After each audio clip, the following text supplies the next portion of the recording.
Okay, continuing the Maamar from last week on Parshas Shlach. Let's bring up the text. This is very much connected to the Maamar we learned in the Lekutei Torah this week as well, on the idea of Shlach, of why Moshe sent, what did Moshe want to accomplish with sending the spies. Hashem told him, nevertheless, Moshe Rabbeinu wanted to do it. The question is why? And the question then we're going to get into the end of the Maamar over here, like we learned in the Torah, the difference between Moshe Rabbeinu's sending the spies and Yehoshua's. And also we're going to learn, we're going to continue now with what he spoke about so far, the Rebbe spoke about in the beginning of the Maamar, that the idea of mitzvos ma'asis, of what's the idea of the mitzvos ma'asis and the three levels of Torah. We have the idea of Torah, the way it was given to us, be Yerusha, means that we have it as an inheritance. It's the idea of Torah, how it comes through Yegia, through our efforts. So Yerusha is something that you have no participation. You were born into something as a child of Abraham, Yitzchak, and Yaakov, so you have the Torah. Then you have the idea of Torah, the idea of Yegia, that's effort, toiling. And then you have the idea of the matana of Torah, which is the idea of matana, though it's a gift, which means that it's not that your effort achieved it, but there's something about the relationship you have that earns it. Because, like we say, the halacha is that there's a tevus hana. A person, we say that if you didn't have any desire, any interest in this person, you wouldn't gift them. So Hashem has an interest to us, so He gifts us as a choice based on some sort of idea that He wants to gift us because of our relationship and His love that He has for us, and also kind of the outcome, so to say, the yagia of the efforts. But it's not that it's a literal, so to say, that my efforts earns the gift. Your efforts is the effort. Because we put in all this effort, Hashem decided to gift us. Now from this we're going to understand the mitzvos ma'asis. Based on this, we'll understand the idea of why did Moshe Rabbeinu want to go to the land and what he wanted to accomplish with the spies going into the land. What's the idea of achieving the gashmis, so to say, of the mitzvah, the physicality?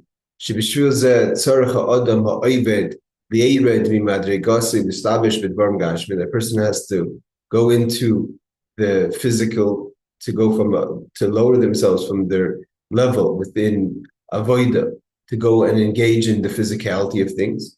So too, in order to be able to engage in something begashmis and to achieve something, we have to be empowered from above, which he's going to say, what the Rebbe says, that's the idea of Yerusha. That's the idea of Moshe sending the spies. The idea of sending the spies through Moshe Dafka. By Moshe sending the spies was like the idea of the empowerment that we should be able to achieve what we have to achieve in mitzvos ma'asis, in the action of the mitzvahs. God said to Moshe, send spies to spy out the land. Yisruhu gamiloshin Yisroel. The idea of Yisru which means the spy, also could be translated as an addition. That there's an addition in the land. The addition that's given is the empowerment. From above, what we can achieve through specifically engaging in the physicality. But basically, what the Rebbe is saying over here is this, that we're able to do a mitzvah ma'aseh, that we're able to go out into the world and take the physical, even though the forefathers were not able to transform the physical into something spiritual. And this was given to us by Matan Torah, by the giving of the Torah. The ability to do it is not like we're sort of saying we're lowering ourselves to something that we don't really want to do. Seemingly, the message from the spies, they said, we want to stay in Eretz Canaan, and in the midbar, we don't want to go to Eretz Canaan. So though that seemingly we have to lower ourselves, but the idea to lower yourself and to be able to be effective in that space also requires an empowerment, because that's the kavanah. And the kavanah is that we should go and engage in the gashmis. But to be able to do that, we have to have an empowerment. And that was the idea of Moshe sending the spies, the Yisra, the addition that's giving to us to be able to be effective in the world of gashmis. Pisa Yuban, let's understand Masha Bikish Moshe Ebron of Eretz Yisroel. We find later in Veschanan that Moshe Rabbeinu was told already he won't go into the land. So we see that we see throughout Moshe Rabbeinu that he's trying to empower. Everything about Moshe is for Klal Yisrael. So Moshe wants to go into the land. It's not because he himself wants to go into the land.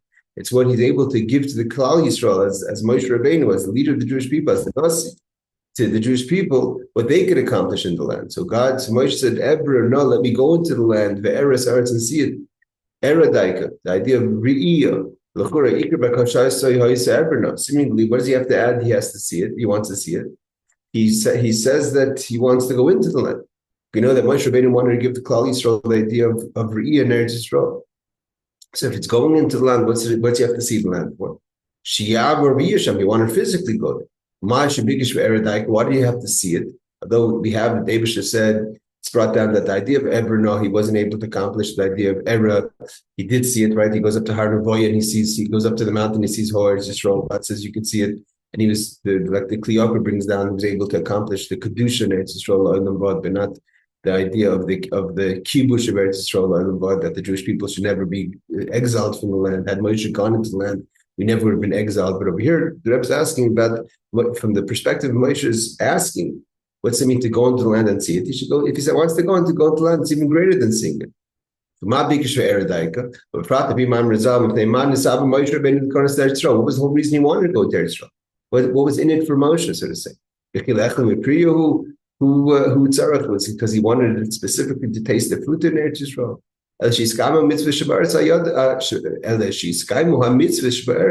wanted to be able to perform the mitzvahs that are specifically connected to Eretz Yisroel.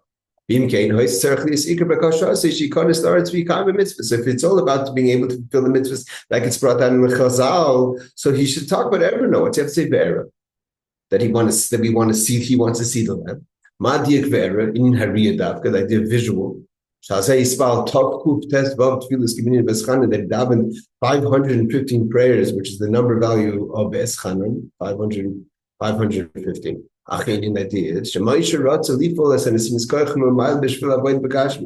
Ve'era, the seeing, is an empowerment that he wanted to give the Jewish people to be able to accomplish our transformation of transforming the Gashmis through Torah mitzvahs into Ruchnis in the power of Re'iyah, the certainty that Re'iyah has. By days if you would see the land. The Hamshach B'chinas Hariyah, Shazui B'chinas Shamash, that's Moshe's Chachma. Chachma is Re'iyah. Kumash Kasav Yar Reishis, like Pasuk says about Moshe Vayar, that he saw it. Shaydeza who abitul the Chachma. That was the idea of seeing something. When you see something with certainty, it has a total self-nullification. There's a clarity for the mission. Kumash Kasav Moshe V'nachnuma, Moshe had absolute bittul. Such a connection of certainty to the Rebbe that therefore he had more certainty you have, more actual something is, the chachma, the real visual. Of course, you have bittul to something that you see in front of you. If he couldn't give the Jewish people that level of visual, the visual that he had by going into the land versus evidently the visual he had by seeing the land from a distance. So therefore he goes and he says, he gives us the level of Shmiya. Shmiya is Havana, is Bina. And to hear something. And when you hear something, like the expression, you have to see it to believe it, right? So the hearing something, as much as you could be convinced of something, you could think of there's an alternative. That's based on the idea of Ein Eid Nasadayim. A judge can't be someone who saw what happened. If you're a witness, you can't be a judge. Why? Because you're not going to be able to be partial. If you've seen something, you're certain about it. How could you hear the other side? But when you hear something, even if you hear testimony from someone else who did see it, but you're only hearing what that person saw, you're able to hear another opinion. And so the negative of that is the certainty in Torah mitzvahs. You can't compare them if you saw something, if you hear something. Even if you hear something with all its details.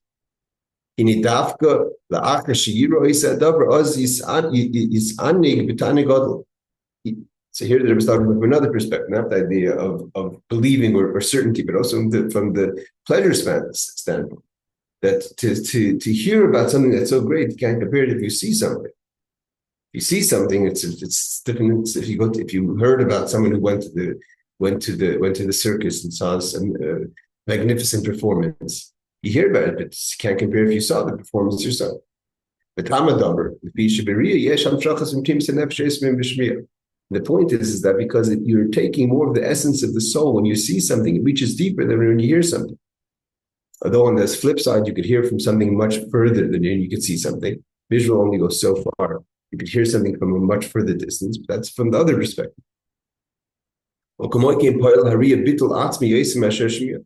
So too, when the riyah, the certainty that you get from seeing something, and therefore the effect it has, the bittul and self-nullification is much greater when you hear something.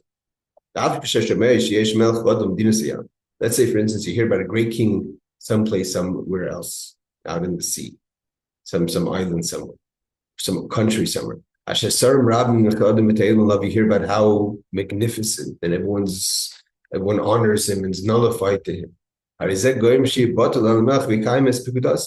you're going to do what the king says. If you hear that king then says to you to do something, you're going to listen. You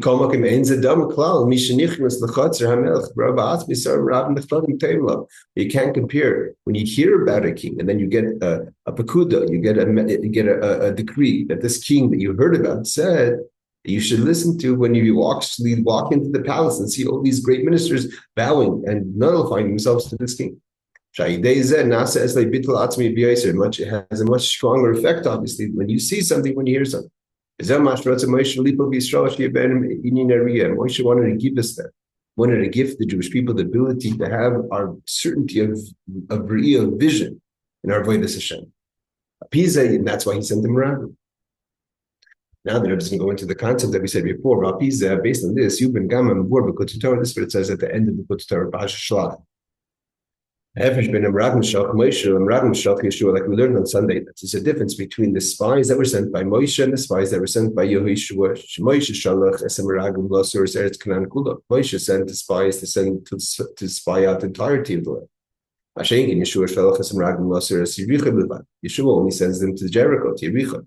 As we learned in the Maamar, the Rebbe says in the Torah that Yericho is from this expression of reach, of a smell, of a scent, the kaya levushi hanevesh machshav dirmaisa, that Yeshua wanted to accomplish, that a person should dominate their levushim, which are speech, which are action, speech, and thought, that they should be for Hashem. That's only a smell. That doesn't dominate the essence, the character of the person.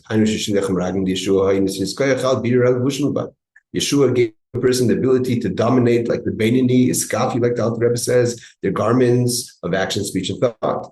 Moshe wanted to have a deeper effect on the Jewish people. The author says, to look at the whole land, Eretz Yisroel, the 7 nations. This is the ability of not just to work on your expression of yourself, but actually on who you are and your character, which is the 7 attributes. That's why it's the 7 lands. That's what we're talking about. Even though Hashem gave Avram Avinu the land of 10, it's 10 lands he mentions, but 3 lands we don't have an ability to totally dominate. We could dominate, at best, we could dominate the land of 7, which is the 7 midas. But the 7, the 3 machshav, the chacham bin das, that's going to come when Mashiach comes. And the what's the ikar of the midas of a person is the love and fear, that you push with love and fear Hashem because you transform to who you are. But a person is only dominating the machshav and the brmaisa. So you haven't dominated the love and fear. You're able to, even if you don't have love, you don't have the fear, you're able to dominate how you act. That you're going to only think thoughts of Torah, you only think thoughts according to the thoughts of Torah. You only speak things that you should be speaking according to Torah. You only do things both in the prohibitions and both in the positive commandments. But to dominate, to transform your love and fear, that you only love Hashem and you only fear Hashem, like it explains time, parak after parak after parak. The Alter Rebbe is explaining how a person could reach at least the idea of sfas emes. But emes la'amita, the actual truth, that's the level of the tzad. This is the Torah as the Alter Rebbe explains in the Haggadah in the footnote. So the Rebbe continues, and point 1 looks at the Tanya Perek Yudal.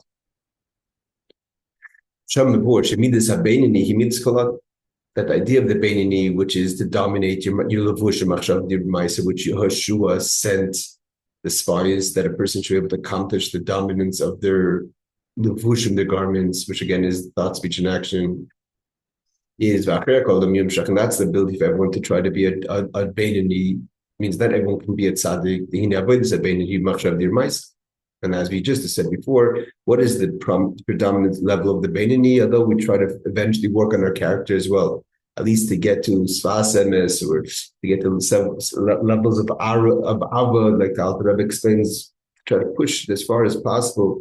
Idea that if you're trying at least to love Hashem, God will consider as if it was true love. But in active performance, the Beinoni is required in old times to dominate the levushim, the thought, speech, and action. So here, that's something that everyone could do. But not just that you're not going to talk things you shouldn't talk or do things you shouldn't do. You're not going to think any thoughts. Not that you don't have thoughts that pop in, but you're not going to dwell on the thoughts. Because the person who put Beinoni knows that when you think about things you shouldn't be thinking about, it's worse than the actual Avera itself of doing what you're thinking about. We're not just talking about inappropriate, we're talking about anger, talking about jealousy, other things, anything that's a thought that's not according to Torah. Like it says in Tanya, Beinoni will never do an Avera and never did do an Avera in the status of a Beinoni once you've reached the level of the Beinoni. Meaning you've never dwelt on a thought that you shouldn't have. And this idea of the Beinoni, is something that everyone can accomplish and should try to accomplish and has to accomplish. That's something that we demand. Hashem demands. Why are you not a Beinoni? That's the beginning of Tanya. Tzaddik, and that's what Yehoshua empowered and get strengthened us that we should be able to achieve that. By sending the spies to spy out how we could conquer our thought, speech, and action. At the level of the Tzaddik, is to dominate your character, your attributes, your midos, your hergish, aviv and yira, what's your love and what's your fear, which is emotional. Being like the klipa who mois, that everything that's holy you love, and everything that's from the side of klipa of impurity you're disgusted, you hate. Betachlis, like it says in Tanya, that's not possible for everyone. And it's a gift. Like it says, Tzaddikim, you created the tzaddik. But when you that's the gift. The level of the koyin in the spiritual avodah, that's matana, that's a gift. The tzaddik gomer is a gift, like the Alter Rebbe says in Tanya. That's what Moshe wanted to accomplish. To elevate the Jews to such a level. But Indians that Rebbe explains,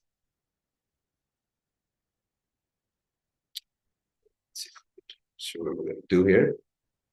All right, we'll go a little longer and finish the Maamar now. The Indian was that idea is the Kibbutz Moshe, because Moshe was able to bring the clarity of vision, total self-nullification, as we said before. He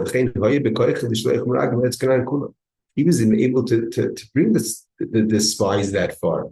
And through that, hopefully, affect that the Jewish people should be affected to dominate their aven yira, their character, their midos. And the fact that a person should transform the actual character. Because when you have such a clarity, so it's not like you're struggling, because the Beinoni is it's always struggling. You have to restrain yourself. But when you have something in front of you, so like the level of clarity of Yiriya, and you have Bittul, then there is no such thing as evil or negative within you. We're going to have such a clarity of godliness, therefore there's going to be no negativity. Not be possible anything of the opposite of Kedusha.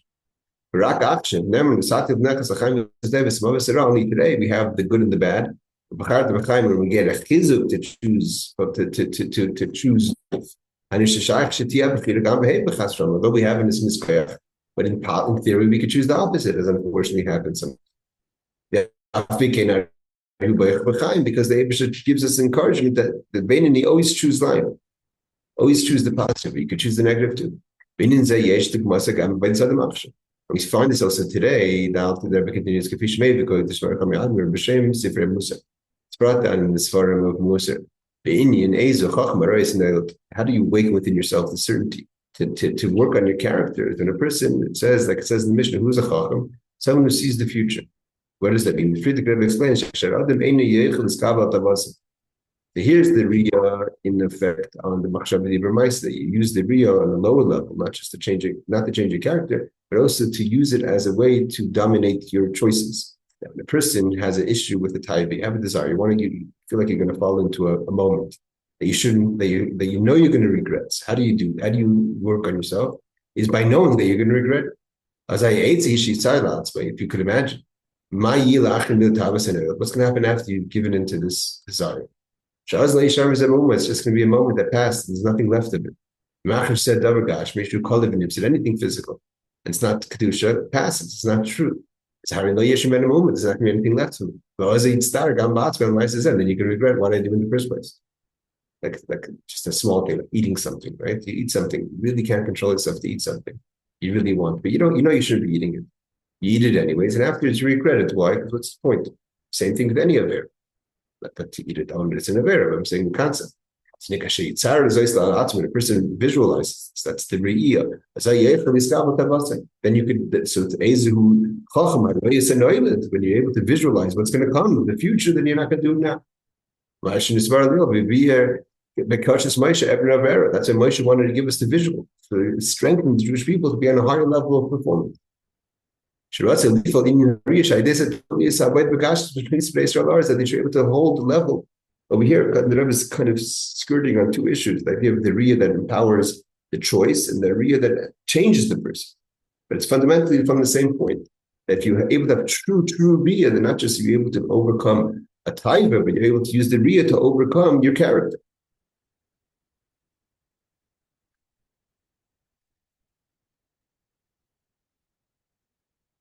So let's just finish the Maamar. This is what the Rebbe says. The pasuk says, "Shlach Lecha Anashim Yisrael Kanan." The Moshe says, the God says, the Moshe sends spies. When Moshe says the Meraglim, it's an empowering moment. That we should be able to be engaging in worldly things and overcome it and conquer it. This empowerment is given to us by Moshe. The Moshe has to choose to give us the koyach through the koyach hariyah, both in the, even if he wasn't able to accomplish the riyah on the level of character, but lefachot to use the riyah to conquer our Yetzirah, like a rayas and oilet. At the time they were positive. But they were only spiritual, they were only able to be positive in the spiritual space. But they needed to be bottled to Moshe to be able to go out to the world and be effective. They felt solid on their own, but they only saw that from the perspective of holiness, from a world of spirituality. If Moshe is totally nullified, then therefore he's not compromised. Even when he goes to a spiritual situation, he dominates. Even in a physical situation, he dominates it because he has a total self-nullification. The Meraglim, the spies, they were fine as long as they were in a spiritual space. They went to physical space, they fell apart. Like it says, Moshe Rabbeinu, when he's amongst the 600,000 people, he brings down noichim.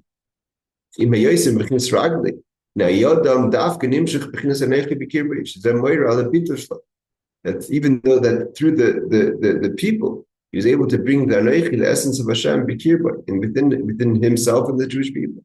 And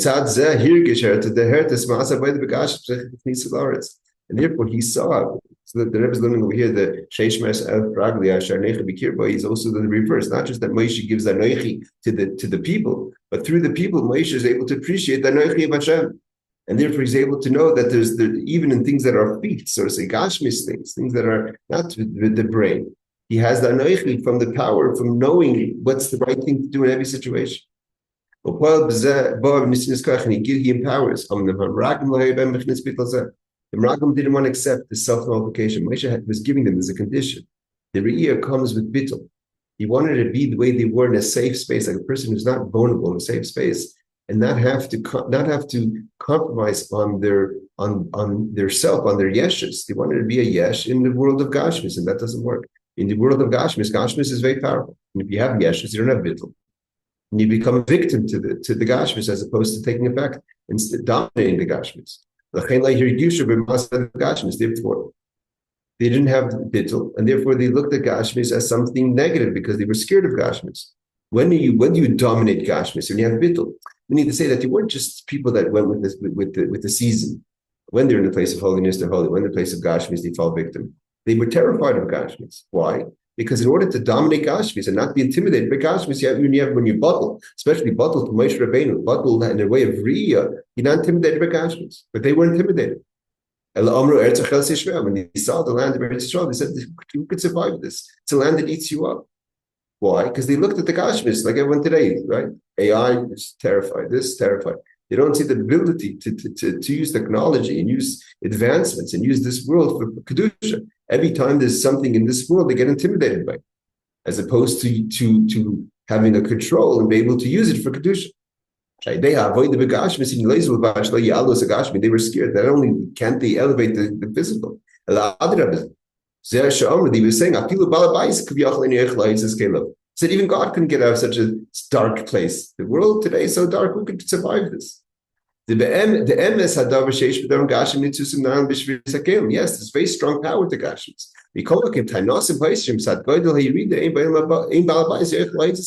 Yes, they're very high spiritual sparks in the Gashmis, but it fell so low and it's lost, so to say, and it became a force of negativity that no one could fight it. Even though God is, so to say, the boss of the world. And we can't get these vessels out. You can't take the sparks out. Not only that, the sparks will bring us down. On the Yeshua Kalev, that's the 10 spies. Because they didn't have bittul, they were intimidated by the Gashmis. But Yeshua and Kalev, they totally nullified the Moshe. Alma D'Isgalya, don't be scared. This is not true. This is just a tzel. This is a shadow. When God's with us, you don't have to be intimidated by the Gashmis. Yes, it's far. Yes, it's low. Yes, it's very dirty. It's a dirty situation, but God get anything out. When you believe in the power of God, when you bottle Hashem. The balabayis koyal alikus ashayich la'imus. But even the godliness that's, so to say, limited to the world. Nevertheless, it could be taken out. I know la'alis is a Gashmis. One could elevate the Gashmis when you have bottle. When you have bittul, you have self-nullification. On the contrary, it's a great opportunity we have. You didn't just say ma'id one time, it's a double ma'id. Because of the opportunity. When we're in Ruchni, it's only one time ma'id. Because we're in a spiritual place. But now that we're in Kashmir, and nevertheless we're able to dominate that, that's double good. Base pamim ma'id. Ma'id ha'alafu ma'id shlecha. Ma'id ha'beitu ma'id shlemayla. Taking the ma'id, both of your ma'id, your full might, and the ma'id from Hashem through bittul, you could dominate any situation. Because they were nullified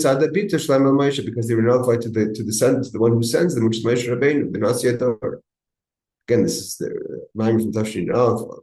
So we're learning Iskashrus Sichos of the early years. Tomorrow we learn the Sicha on Parashat Shlach, which talks about these subjects in the Iskashrus to Moshe Rabbeinu. I mean, this Maamar itself, we also have it. Moshe Kalev silenced the people. Yasu in habitul. Yas means be quiet. It's not time for you to give opinions right now. When you have bittul, then you could go into the land, you could dominate any situation. It says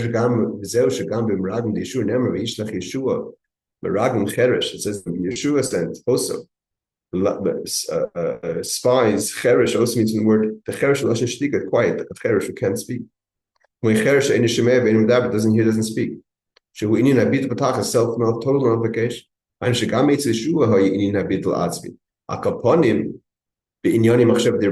able to affect the cherish, the bittul in dominating your thought, speech, and actions. And Yeshua said from the Moshe Rabbeinu that if you could be bottled to Moshe Rabbeinu, the Pnei Chama, then not only could you have machshav d'irmaisa, you could have the midas. You could be walking, you could be running with avenira. You could transform on a much higher level, not just surviving, but dominating the Gashmis. The cause of the fish and the sinas koyach lechnis is tell me a bit lots with the Moshe. You have to be totally nullified to Moshe Rabbeinu. Nasi ador. Shechein nemer shlach lecha daitcha. Shechein hu gam begula sid. So too is be Mashiach comes. Shaydei bittul Moshe such this pashdus of the Moshe b'chol dar v'dar when we nullify ourselves and we're mevatel ourselves. The Rebbe. V'v'derenu zehu koyach this morning chami admer. And this generation is the Rebbe says the Friedrich Rebbe, which of course is referring to the Rebbe also. Who are Royesh there, and he's the shepherd of our tongue. It's Tiachnis Lars and Pashas. How are we going to go into Eretz Yisroel? Yurgash. Shetoiva Arts Moed Moed. When we see the benefit in the Gashmis. Just want to see. We're going to stop here. I think we'll learn tomorrow when we learn the Sicha, but also afterwards we'll learn the Sicha. I said after this Maamar, very powerful Sicha about Eretz Yisroel. Very powerful Sicha that Eretz Yisroel applies to today. Unless you have bittul to Moshe, and there is a Eretz Yisroel, you have to be very careful. It means how taka do you dominate Gashmis is only taka from being bittul to Moshe Rabbeinu. We'll learn that over the next few days. We'll finish the Sicha of Tafshin Yud, then we'll learn the Sicha of Tafshin Yud Aleph as well. Have a wonderful rest of your day.